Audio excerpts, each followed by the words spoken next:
Railway अपने सारे काम खुद नहीं करती है, कुछ काम ऐसे होते हैं जो वो अपने ऑफिशियल्स से करवाती है, बाकी के मोस्टली ऐसे काम होते हैं जो वो ठेके पर दे देती है, जिसके दो फायदे होते हैं। सबसे पहली चीज तो रेलवे को अपने इतने ज्यादा स्टाफ्स को कंट्रोल करने की टेंशन नहीं रहती है, और दूसरी चीज आम पब्लिक को ज्यादा से ज्यादा रोजगार मिल पाता है, जिससे आम पब्लिक भी काफी अच्छा पैसा कमा सकती है। इसके लिए बेसिकली रेलवे के कई सारे काम होते हैं, जैसे रेलवे के ट्रैक बिछाना, रेलवे के ब्रिजेस बनाना, स्टेशनों का निर्माण करना, जो सिग्नल लाइट्स होते हैं उनके मेंटेनेंस का काम, जो इलेक्ट्रिसिटी का वर्क होता है उसके मेंटेनेंस का काम, ये सारी की सारी चीजें रेलवे ठेकेदारों से करवाती है टेंडर्स देकर, जिसके लिए एक आम नागरिक को अपने आप को रेलवे की वेबसाइट में एज अ वेंडर लिस्ट करना होता है। उसके बाद जो भी टेंडर्स आते हैं उनके लिए वो बिड कर सकते हैं और उनको वो टेंडर्स मिलते हैं। आज की इस वीडियो में हम जानने वाले हैं कि किस प्रकार से आप रजिस्टर करेंगे, कौन सी वेबसाइट होगी, इसके लिए कितना पैसा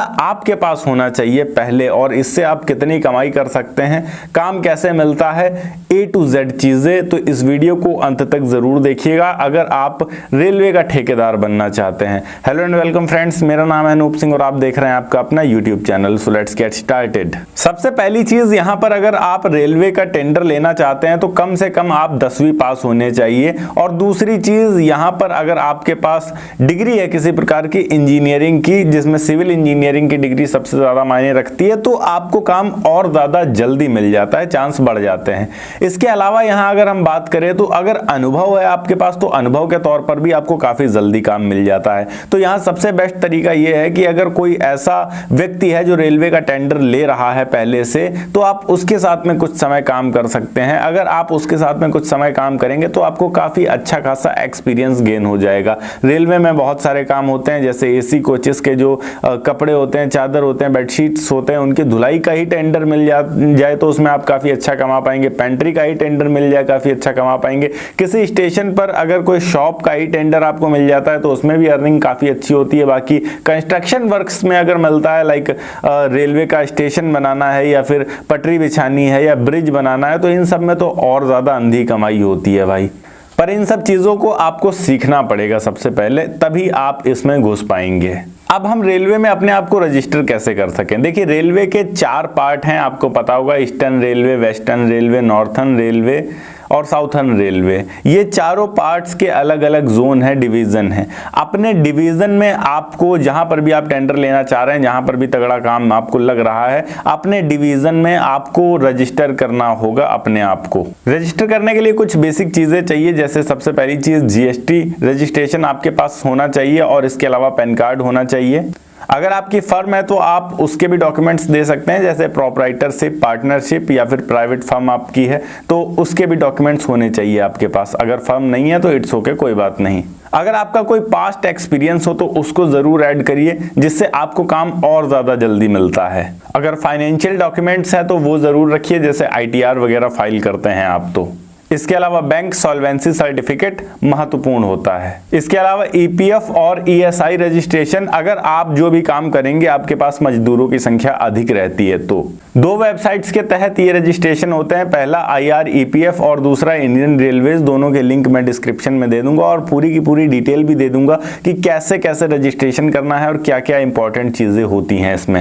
इन्वेस्टमेंट कितना लग सकता है इस बिजनेस को आप शुरू करते हैं जब। देखिए, रेलवे आपको पैसा तो देता है कंस्ट्रक्शन करने के लिए, पर आपके पास बैकअप के तौर पर कुछ पैसा होना चाहिए। इसको हम 3 पार्ट में डिवाइड करते हैं, वो डिपेंड करता है कि आप कितने बड़े लेवल का काम कर रहे हैं। लाइक छोटा मोटा काम कर रहे हैं जिसमें बहुत अधिक खर्च नहीं आएगा तो उसमें प्रॉफिट भी आपका कम ही होगा। उसके लिए आपको 5 से 25 लाख रुपए मिनिमम होने चाहिए आपके पास। इसके अलावा अगर मीडियम लेवल का काम करना चाहते हैं तो 25 लाख से तकरीबन 1 करोड़ तक होना चाहिए, और अगर आप बड़े लेवल के टेंडर्स लेना चाहते हैं, ठेका लेना चाहते हैं, तो यहाँ कम से कम आपके पास 1 से 10 करोड़ से अधिक तक पैसे होने चाहिए। वो डिपेंड करता है कि क्या काम है, कैसा काम है। अगर आपको रेलवे लाइन बिछाने का काम मिल जाता है, पटरियां बिछाने का काम मिल जाता है, तो इसमें काफ़ी बड़ा इन्वेस्टमेंट अमाउंट आपको चाहिए होता है। तकरीबन 10 करोड़ से अधिक अमाउंट आपके पास होना चाहिए। बात करें कितनी कमाई हो सकती है, तो जो भी इन्वेस्टमेंट आप कर रहे हैं उसका 20% अप्रॉक्स मान के रखिए कि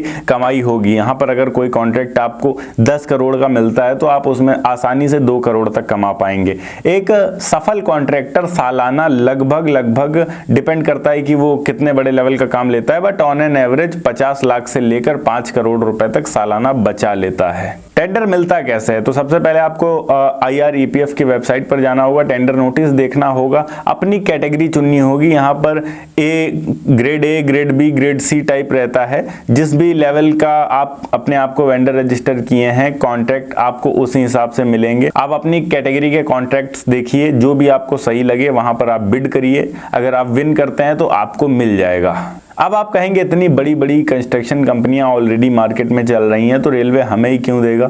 रेलवे आपको इसलिए देगा क्योंकि रेलवे नए लोगों को मौका देता है। अगर आपका काम अच्छा हुआ तो आप भी बड़े लेवल पे जा सकते हैं और पुराने बन सकते हैं। तो रेलवे ये अच्छे से समझता है कि अगर हम नए लोगों को मौका देंगे तो हमें काफ़ी ज़्यादा लाभ होगा। जो पुराने लोग हैं वो अपना लाभ ज़्यादा देखते हैं, बट जो नए लोग हैं वो चाहते हैं कि हमें काम मिलना शुरू हो, धीरे धीरे हमारा नाम बने मार्केट में, इसीलिए वो काम अच्छा करते हैं। इसलिए रेलवे मौका देता है नए लोगों को। बाकी यहाँ पर कुछ बेसिक चीज़ें बता दूं कि अगर आप रेलवे का टेंडर लेते हैं तो क्वालिटी में कोई भी कमी मत रखिएगा। शुरू में जब आपका नाम अच्छा बन जाएगा उसके बाद तो काम की कमी नहीं रहेगी आपके पास। शुरू में थोड़ी बहुत मेहनत ज़रूर लगेगी, पर एक टाइम के बाद काफ़ी अच्छा नाम बन जाएगा, काफ़ी अच्छा काम बन जाएगा और काफ़ी अच्छा पैसा भी आप कमा पाएंगे। बस दिल से और मेहनत से काम करना होगा। ओके गाइस, ये थी एक छोटी सी वीडियो कि किस तरीके से आप रेलवे में कॉन्ट्रैक्टर बन सकते हैं। अगर वीडियो अच्छी लगी हो तो वीडियो को लाइक करके चैनल को सब्सक्राइब जरूर कर दीजिएगा। मैं मिलता हूं आपको नेक्स्ट वीडियो में एक नए टॉपिक के साथ। तब तक के लिए जय हिंद,